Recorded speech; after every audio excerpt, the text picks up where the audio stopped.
کے بس سے باہر ہے،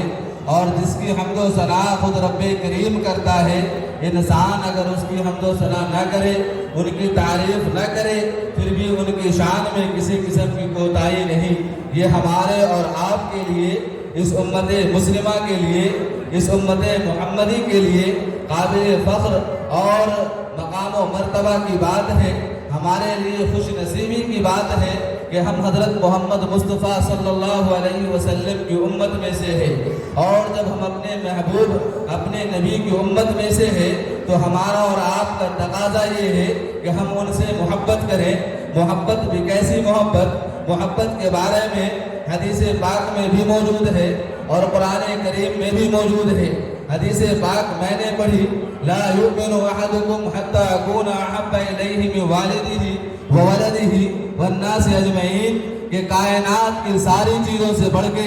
اولاد والدین سے بڑھ کے، یہ محبت صرف میرے پیغمبر سے سب سے زیادہ ہونی چاہیے، اور اسی محبت کے بلبوتے ہمیں اور آپ کو جنت مل سکے گی، کیونکہ میرے خدا نے فرمایا کہ اگر کوئی مجھ سے محبت کا دعویٰ کرتا ہے تو اس کے لیے ضروری ہے کہ میرے پیغمبر سے محبت کرے، اور اللہ تعالیٰ نے فرما دیا ان کنتم تحبون اللہ فاتبعونی، کہ نبی کی زبان سے فرمایا کہ لوگوں سے کہہ دو کہ اگر تم اللہ کی محبت کے نعرے لگاتے ہو، اللہ کی محبت کے دعوے دار ہو، تو پھر میری اتباع کر لینا، میرے طریقے کو اپنا لینا، پھر جا کر تم کامیاب ہو سکو گے۔ اگر میرے طریقے سے بال برابر بھی ہٹ جاؤ گے، لاکھ نمازیں پڑھو، لاکھ روزے پڑھو، پیغمبر کی نماز اور روزے سے نہیں ملا تو نہ ہماری نماز کام آئے گی، نہ روزے کام آئیں گے، نہ حج اور زکوٰۃ کام آئے گی۔ پیغمبر کے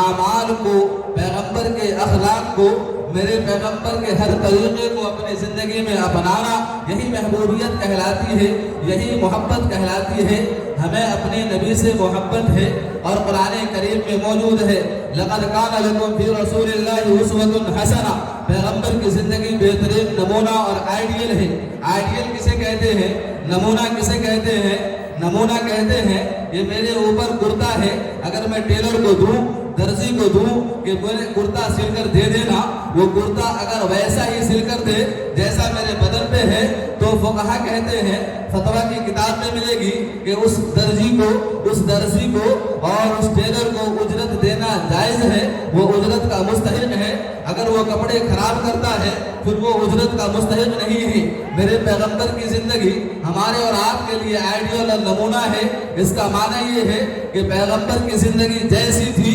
ویسی بنا کے جائیں گے، پھر جا کر کے ہم اجرت کے مستحق ہوں گے، پھر جا کر کے قیامت کے دن پیغمبر ہمارے لیے سفارش کریں گے، آپ کے لیے سفارش کریں گے۔ لیکن اگر ہماری زندگی پیغمبر کی زندگی سے ہٹی ہوئی ملی پھر ہم اجرت کے مستحق نہیں رہیں گے۔ جب یہ بات طے ہو گئی کہ پیغمبر کی اتباع میں، حضرت محمد مصطفیٰ صلی اللہ علیہ وسلم کی اطاعت و پیروی میں ہمارے اور آپ کے لیے نجاح اور کامیابی ہے، ہمارے لیے فلاح و بہبود اسی میں پیوست اور چھپی ہوئی ہے، تو اس کے لیے پیغمبر کی زندگی کو اپنے لیے نمونہ اور آئیڈیل بناتے ہوئے زندگی کو ویسی گزاریں۔ اب زندگی ویسی گزارنے کا معنی صرف یہ نہیں ہے کہ آدمی نمازی بنے، بلکہ اس کا معنی یہ ہے کہ از ابتدا تا انتہا، من المہد الی اللحد، بچپن سے قبر تک، اس ابتدا سے انتہا تک پیغمبر کی زندگی میں، پیغمبر کے دین میں، پیغمبر کے اسلام میں، اس دین اور شریعت کے اندر ہم رہنمائی تلاش کریں۔ ڈنڈے کی چوٹ پہ یہ کہا جا سکتا ہے کہ دنیا کا کوئی بھی مسلمان اس بات کا شکایت کرنے کا،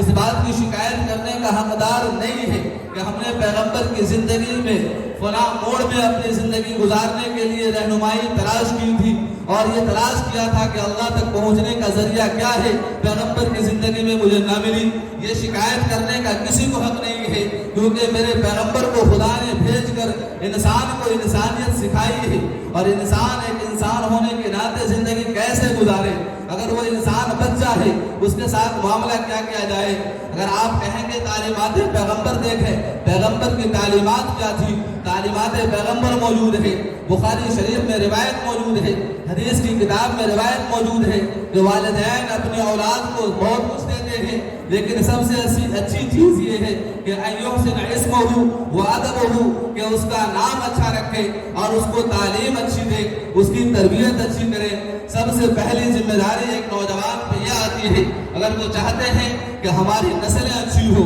اگر وہ چاہتے ہیں کہ ہم دیندار بنیں، تو ان کے لیے سب سے پہلی چیز یہ ہے کہ اگر وہ اپنی بیوی کا انتخاب کرے تو دینداری کو دیکھ کے کرے، دینداری کو پیمانہ بنائے، دینداری کو معیار بنائے، پھر اس کے بعد اسے اپنائے، پھر جا کر اس سے اولاد اچھی ہوگی۔ آج المیہ یہ ہے کہ والدین کی نافرمانی یہ ایک عام بیماری ہے، لیکن اس بیماری کو روکنے کے لیے لوگ اسباب تلاش ضرور کرتے ہیں، لیکن اس پہ غور نہیں کرتے کہ ہم نے اپنی بیوی کیسی چنی تھی، ہمارے گھر میں جو رہنے والی والدہ ہے وہ والدہ پہلے کیسی تھی، ہم نے اس کا انتخاب کیسے کیا، آج یہ اولاد آئی کہاں سے، آج نافرمان اولاد پیدا ہوئی کہاں سے، ان چیزوں پہ غور نہیں کرتے۔ ذمہ داری یہ ہے کہ ایسی لڑکے کا انتخاب ہو تو جو دیندار ہو، آنے والی نسلیں ان کی گود میں پلے تو ولی اور قطب اور بزرگان دین ان کی گودیوں سے نکلے، ان کے گود سے نکلے، ان کی گود سے پلے اور بڑھے، ایسے لوگ پیدا ہو۔ میں آپ کو بتاؤں، حضرت عمر بن خطاب رضی اللہ تعالیٰ عنہ بہترین